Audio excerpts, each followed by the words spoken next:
Welcome student. आज इस video में हम बात करने वाले हैं आपका मोशनल ईएमएफ के बारे में। देखिए, मोशनल ईएमएफ कब डेवलप होता है? मोशनल ईएमएफ तब डेवलप होता है जब कोई वायर या कंडक्टर आपका मैग्नेटिक फील्ड में मूव करता है, मोशन होता है उसका। वहीं से आपका ये मोशन जो वर्ड आता है वो ये बताता है कि अगर आपके पास कोई कंडक्टर है, वो किसी मैग्नेटिक फील्ड में रखा है और वो मूव कर रहा है, तब आपका एक ईएमएफ डेवलप हो जाता है उस कंडक्टर के अक्रॉस, और वही आपका मोशनल ईएमएफ कहलाता है। चलिए देखते हैं ये कैसे डेवलप होता है और ये कितना डेवलप होता है। सो यहाँ पर हम एक मैग्नेटिक फील्ड लेने वाले हैं। सो मैग्नेटिक फील्ड के लिए मैं ऐसे यूनिफॉर्म मैग्नेटिक फील्ड ले रहा हूँ और इसका डायरेक्शन आपको यहाँ से समझ में आ रहा होगा कि इसका डायरेक्शन है into the plane of paper या into the plane of board. ठीक है, इनटू द बोर्ड आपका है, इस तरह से नॉर्मल अंदर की तरफ आपका ये डायरेक्शन हो गया। इसमें मैं एक कंडक्टर ले लेता हूं। मान लो इस तरह से मैंने एक कंडक्टर ले लिया आपका।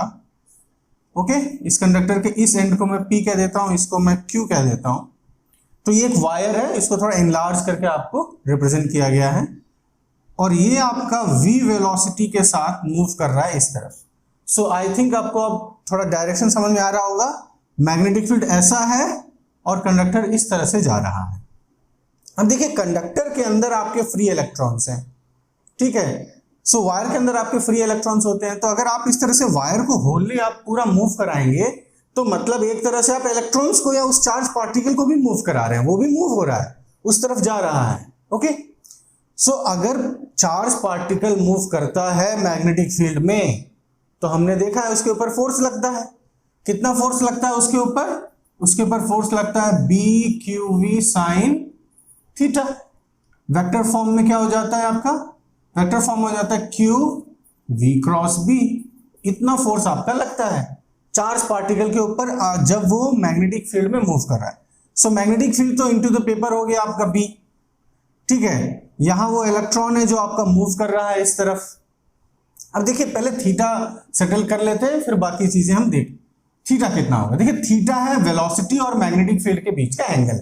सो वेलोसिटी इस तरह से है, मैग्नेटिक फील्ड अंदर की तरफ है। जाहिर सी बात है, यहां थीटा जो हो जाएगा वो आपका 90 डिग्री हो जाएगा। So theta becomes 90 sine theta या साइन 91, वो पार्ट हो गया।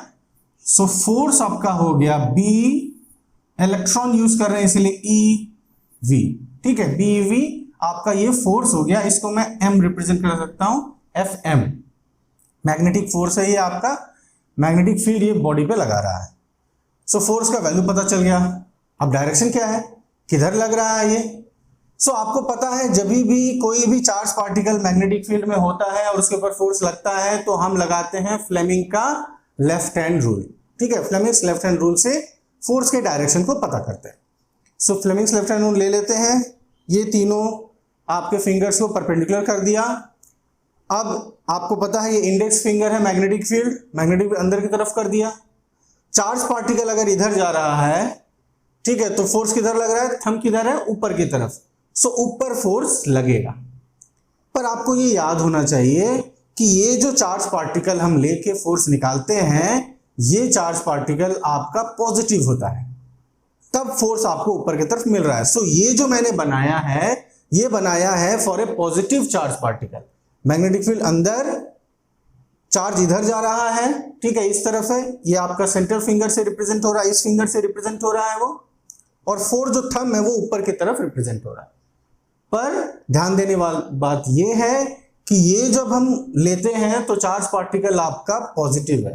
तो अगर पॉजिटिव पे ऊपर लग रहा है तो नेगेटिव जो, क्योंकि इलेक्ट्रॉन नेगेटिव चार्ज पार्टिकल है, इसके ऊपर फोर्स किधर लगेगा?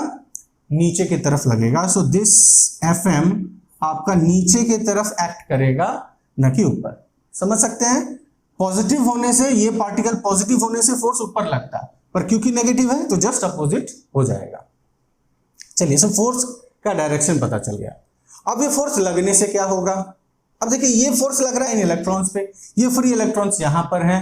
ओके, सो ये आपका फोर्स लगने से Q की तरफ बढ़ना शुरू हो जाएंगे। फोर्स इनके ऊपर लग रहा है ना, P से Q की तरफ लग रहा है, तो किधर मोशन इनका शुरू हो जाएगा? ये Q की तरफ बढ़ना शुरू हो जाएंगे। सो नेगेटिव चार्जेस जो हैं वो Q की तरफ आना शुरू हो रहा है। तो अगर Q की तरफ नेगेटिव चार्जेस आना शुरू हो रहे हैं तो P की तरफ क्या होगा, P की तरफ आपका कमी हो जाएगी, नेगेटिव की कमी हो जाएगी, मतलब वो पॉजिटिव हो जाएगा इसके रेस्पेक्ट में। ठीक है, यहां तो कोई पॉजिटिव चार्ज मूव नहीं कर रहा, तो इसलिए हम ये नहीं कहेंगे कि पॉजिटिव चार्ज वहां जा रहा है। जस्ट यहां से अगर इलेक्ट्रॉन इस तरफ आ रहे हैं, सो यहां नेगेटिव चार्जेस की संख्या बढ़ रही है, एक्यूमुलेशन बढ़ रहा है, सो पॉजिटिव चार्जेस यहां बढ़ जाएंगे या यहां की पॉजिटिविटी आपकी इंक्रीज कर जाएगी। तो देखिए, ये फोर्स लगने से ये जो मोशन हुआ इलेक्ट्रॉन से, उससे एक और चीज क्रिएट हो गया। क्या क्रिएट हो गया? पॉजिटिव नेगेटिव चार्जेस में चार्ज सेपरेशन हो गया। कुछ चार्जेस इधर चले गए हैं, कुछ इधर आ गए हैं, तो पॉजिटिव इधर नेगेटिव इधर, और जहां चार्ज सेपरेशन आया इलेक्ट्रिक फील्ड क्रिएट हो जाता है। सो इलेक्ट्रिक फील्ड का डायरेक्शन कहां होगा? पॉजिटिव से नेगेटिव की तरफ। सो इस तरह से इलेक्ट्रिक फील्ड आपका क्रिएट हो गया। सो ये फील्ड भी लगना शुरू हो गया यहां पर। अब ये भी अपना कुछ फोर्स लगाएगा।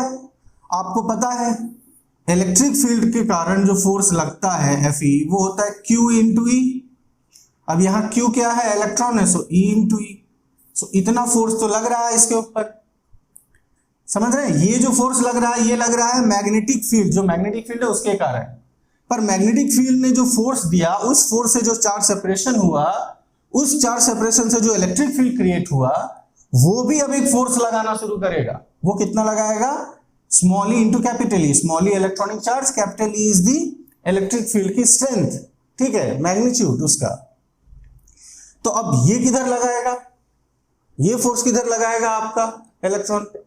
सो अगेन देखिए, अगर ये पॉजिटिव चार्ज होता तो जो फोर्स लगता वो फील्ड के साथ लगता, पर हमें पता है इलेक्ट्रॉन पे जो फोर्स लगता है ड्यू टू इलेक्ट्रिक फील्ड, वो उसके अपोजिट लगता है, अपोजिट टू इलेक्ट्रिक फील्ड लगता है। ठीक है, सो अगर ये जो चार्ज हमने QE का चार्ज लिखा, ये अगर पॉजिटिव चार्ज होता तो यही फोर्स आपका, ठीक है, यही फोर्स आपका इलेक्ट्रिक फील्ड के साथ लग जाता अगर ये चार्ज पॉजिटिव होता। पर यहां चार्ज पॉजिटिव नहीं, इलेक्ट्रॉन ले रहे हैं, नेगेटिव चार्ज है। तो नेगेटिव चार्ज होने के कारण ये फोर्स इस इलेक्ट्रिक फील्ड के अपोजिट लगना शुरू हो जाएगा। सो इलेक्ट्रिक फील्ड इस तरह से P से Q, ये लगेगा Q से P, अपोजिट लगेगा, ऊपर की तरफ लगेगा FE। ठीक है, सो यहां पर आपका क्या क्रिएट हो गया? यहां पर आपका क्रिएट हो गया, दो फोर्सेस क्रिएट हो गए आपके इस इलेक्ट्रॉन के ऊपर। ठीक है, एक तो आपका Fm जो नीचे की तरफ लग रहा है, और दूसरा जो Fe जो आपका ऊपर की तरफ लग रहा है इस इलेक्ट्रॉन के ऊपर। ओके, ये दो फोर्सेस लग रहे हैं, उनके मैग्नीट्यूड भी ये रहेगा। ठीक है, Fm का BV और Fe का small E into capital E। Now अब देखिए हुआ कैसे, ये प्रोसेस होने पे धीरे धीरे फोर्सेस किस तरह से बढ़े या घटे आपका। सो स्टार्टिंग में इलेक्ट्रॉन जब मूव कर रहा था या पूरा वायर मूव कर रहा था, तो ये Fm क्रिएट हो गया, मैग्नेटिक फील्ड ने क्रिएट कर दिया। ठीक है, सो इसके कारण चार्ज आपका बढ़ना शुरू हुआ, एक्यूमुलेशन शुरू हुआ। तो पहले तो Fm थोड़ा ज्यादा था आपका, ठीक है, Fm आप लग रहा था, उसकी मैग्नीट्यूड कंपेयर टू Fe ज्यादा था। पर Fm के कारण जब चार्ज एक्यूमुलेशन शुरू हो गया, चार्जेस यहां बढ़ना शुरू हो गए, यहां बढ़ना शुरू हो गए, सो धीरे धीरे इस Fe का भी ताकत बढ़ गई, इसकी भी स्ट्रेंथ बढ़ गई। जितना ज्यादा चार्ज एक्यूमुलेशन होता जाएगा, उतना ज्यादा Fe आपका इंक्रीज करता जाएगा।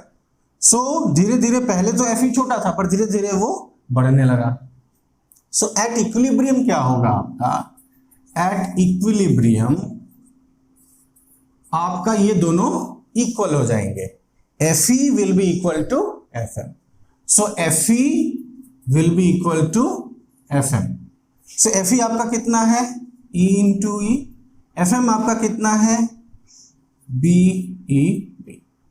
ओके, सो यहां से हमको क्या मिल जाता है? E is equal to B. ये आपका एक तरह से इलेक्ट्रिक फील्ड और मैग्नेटिक फील्ड को जोड़ देता है। अब मान लीजिए ये जो आपने कंडक्टर या वायर लिया है, इसका लेंथ है L, ठीक है, टोटल लेंथ, इस PQ लेंथ जो है वो आपका L है। सो इलेक्ट्रिक फील्ड पूरा L के अक्रॉस बन गया। ठीक है, L के अक्रॉस आपका ये पूरा लग रहा है, कितना लग रहा है? B इंटू V आपका इलेक्ट्रिक फील्ड लग रहा है। सो आपका पोटेंशियल डिफरेंस कितना क्रिएट हो जाएगा? सो हमें पता है पोटेंशियल डिफरेंस का जो फॉर्मूला होता है related to this electric field इस सिचुएशन में जो होगा वो कितना हो जाएगा, वो हो जाएगा E इंटू एल। याद कीजिएगा, इसी तरह का सिमिलर फॉर्मूला हम पैरेलल प्लेट कैपेसिटर में भी यूज करते हैं। जहां हम पोटेंशियल डिफरेंस लिखते हैं वहां क्योंकि गैप D से डिनोट होता है तो वहां लिख दिया जाता है V equal to E into D. So exactly वही सिमिलर फॉर्मूला यहां पे इस्तेमाल किया जा रहा है, कोई अलग फॉर्मूला ये नहीं है आपका। So V equal to E into L और आपका E का वैल्यू कितना है BV, सो BV ये आपका हो गया motional EMF।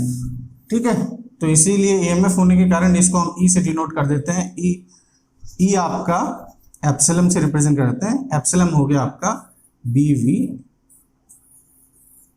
Okay, so this is the motional EMF। ये मोशनल EMF इस वायर में डेवलप हो जाएगा बिकॉज ऑफ इट्स मोशन, ये मूव कर रहा है उसके कारण। और यही वायर से अगर आप एक होल सर्किट आप कनेक्ट कर दोगे, पूरा कनेक्शन करके एक सर्किट आप बना देंगे, क्लोज लूप बना देंगे, तो पोटेंशियल डिफरेंस क्या करेगा, एक पर्टिकुलर डायरेक्शन में चार्ज को फ्लो कराना शुरू कर देगा। ठीक है, so this is all about motional EMF। अब नेक्स्ट वीडियो में एक अलग टॉपिक के साथ फिर से आपके साथ जुड़ेंगे। तब तक के लिए थैंक यू वेरी मच।